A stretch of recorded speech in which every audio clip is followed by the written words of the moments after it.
Oke, jumpa lagi di Beyond Headline dalam seri Membaca Kekuasaan. Saya ingin mengajak Anda melihat satu langkah yang sebetulnya tidak biasa. Presiden Prabowo ingin mengundang tokoh-tokoh Indonesia Gelap. Kelompok Indonesia Gelap adalah organisasi tanpa bentuk yang dipersatukan oleh satu keprihatinan terhadap nasib negeri. Kelompok yang menyoroti pelanggaran HAM, kelompok yang menyoroti korupsi yang merajalela, dan kelompok yang prihatin dengan nasib demokrasi. Tapi apa arti langkah itu? Tanda kekuatan negara, tanda kepercayaan negara, atau justru kegamangan terhadap kekuasaan?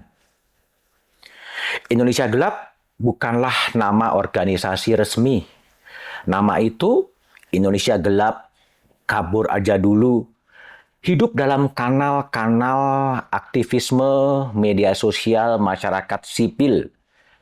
Dalam aksi Kamisan di depan istana yang menunjukkan konsistensi perlawanan moral, peringatan darurat saat DPR akan mengaborsi putusan Mahkamah Konstitusi.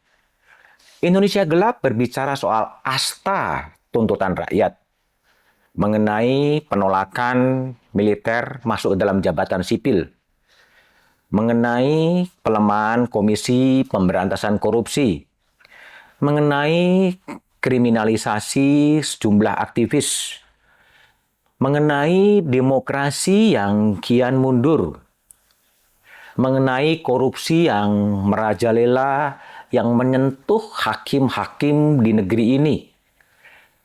Prihatin soal kesenjangan sosial yang makin lebar. Prihatin terhadap politik yang menjadi industri dan menjadi kartel. Dan juga prihatin soal pelacuran intelektual. Indonesia Gelap bukanlah ancaman terhadap negara.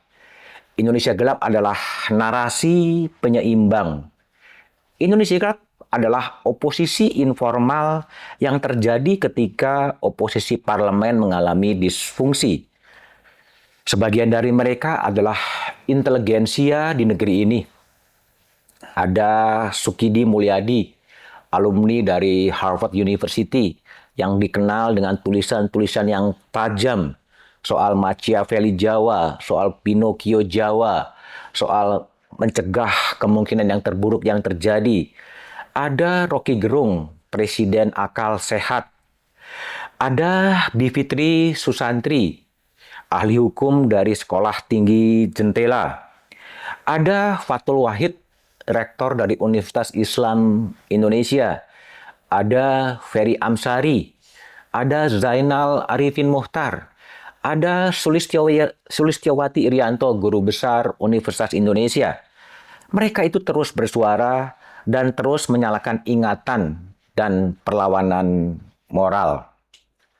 Dalam teori kekuasaan, Weber menyebut bahwa legitimasi kekuasaan itu berasal dari tradisional, karismatik, dan legal rasional. Pemerintahan yang ada sekarang tentunya adalah pemerintahan yang legal rasional. Tapi sumber-sumber kekuasaan itu tidak akan berarti tanpa legitimasi dari publik. Ketika sebagian publik kemudian bersoal soal Indonesia gelap, bahkan lebih gelap lagi, maka negara punya dua pilihan. Pilihannya adalah meningkatkan represi atau membuka peluang untuk berdiskusi dan berdialog. Tapi mengapa itu kemudian terjadi?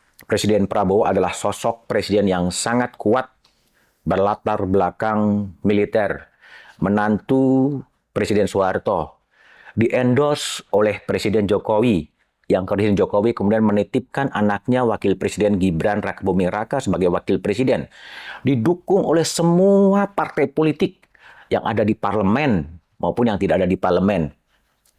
Tapi hari-hari ini Presiden Prabowo justru membuka ruang dialog.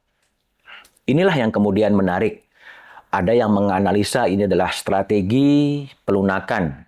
Ada pula yang melihat ini sebagai manuver untuk menjinakkan kritik. Di permukaan, dialog tampak demokratis. Tapi jika tanpa perubahan substansi, maka itu bisa menjadi strategi kooptasi kekuasaan terhadap narasi tandingan.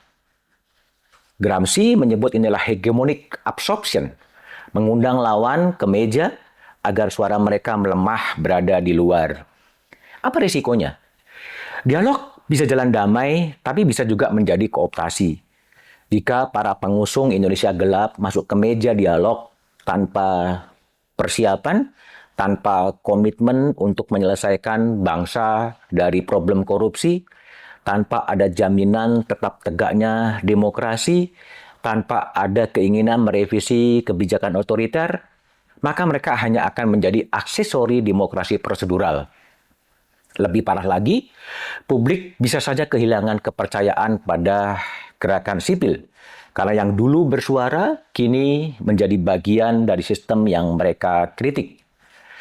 Kelompok Indonesia Gelap selayaknya membawa peta jalan, membawa proposal, membawakan tuntutan rakyat, misalnya soal RUU Kepresidenan, misalnya soal reformasi partai politik, agar partai politik tidak ubahnya seperti kartel, soal perlunya undang-undang perampasan aset, agar dialog tak sekedar menjadi Anda bertanya, pemerintah menjawab, dan menjadi business as usual. Ada proposal yang ditawarkan. Dialog tetap dibutuhkan justru ketika parlemen dan partai politik tidak bisa menjalankan peran kepublikannya. Maka pertanyaannya adalah, apakah dialog ini sungguh bertujuan untuk menciptakan check and balance dan menuju perbaikan negeri? Atau sekedar bagian strategi kuasa merangkul untuk kemudian membungkam? Sejarah Indonesia berkali-kali memperlihatkan bahwa kekuasaan yang tak mau diubah seringkali memilih melumpuhkan kritik dengan pelukan hangat. Jadi, dialog adalah keniscayaan dengan komitmen bersama untuk memperbaiki nasib negeri. Ini adalah cara saya membaca kekuasaan. Kalau Anda merasa ini penting, silakan klik, like, bagikan, dan memberikan komentar Anda. Apakah dialog antara negara dengan kelompok Indonesia Gelap bisa menghasilkan perbaikan untuk negeri? Sampai jumpa di episode berikutnya.